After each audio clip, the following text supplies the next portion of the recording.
Jos Mottershead, you've joined us here at the Pallion Stud to go through some of your top tips for stallion handling. I think we've proved today from some of the other footage that it's so important to know what you're doing. So I'm going to hand over to you. What are your top tips?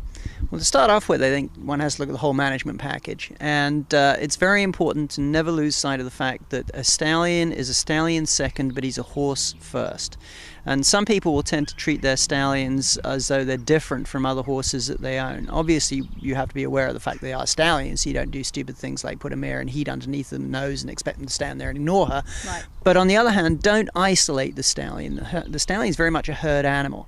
And if you start isolating stallions, then you run into all kinds of psychological problems with the stallion, which in turn will become difficult in management for handling. Mm-hmm. So remember that they are a horse first and a stallion second. That's a very important starting point. And some of the things specific to handling itself, don't ditz with the stallion. Don't keep picking at him. You should always have a loose line between you and the horse's head collar, unless you're actually asking the stallion to do something or telling him not to. Mm-hmm. Don't keep picking at him. Don't keep saying pay attention, because it's like a 4-year-old child.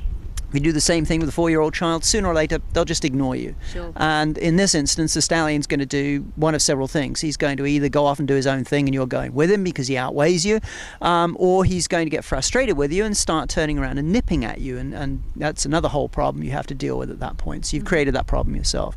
So don't ditz with the stallion.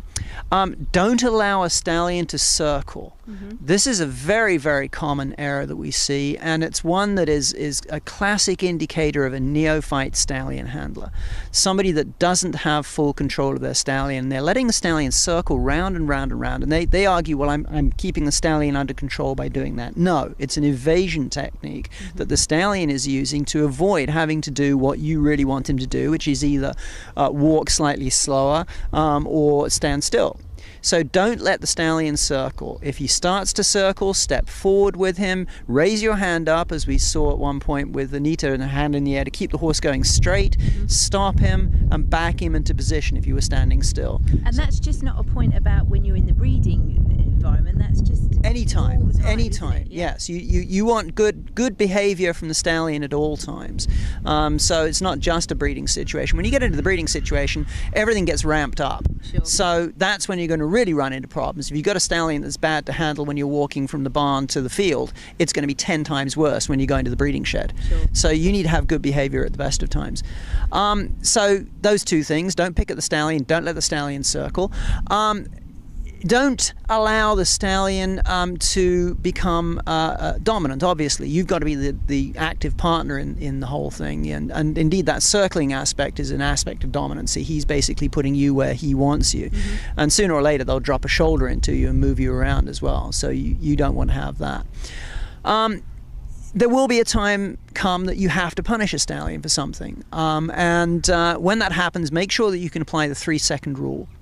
If you can't punish the horse for what he just did wrong within 3 seconds, don't bother. He's forgotten about it. Yeah. And make sure the punishment fits the crime. If it's a very minor infraction, then maybe just growling at him and saying, don't do that, is adequate. Don't go overboard and beat the horse because he just did something terribly minor. On the other hand, if he turns around and tries to attack you, well, at that stage, just growling at him is going to be a little bit of a redundancy.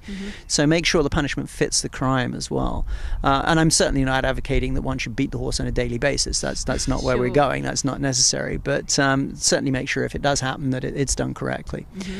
Set some rules and parameters for good behavior, and make sure that rule and parameter set is in the same place every single day. Don't change the rules in the middle of the game. That causes a major confusion on the horse's part. It'll also result in some stallions saying, well, last week I was allowed to do this and I'm not being allowed to do it now, but let's see if I can put those set of rules back over to where I was last week. Makes the horse less predictable. And a less predictable horse as a whole, not just stallion, is going to be more difficult to deal and handle with.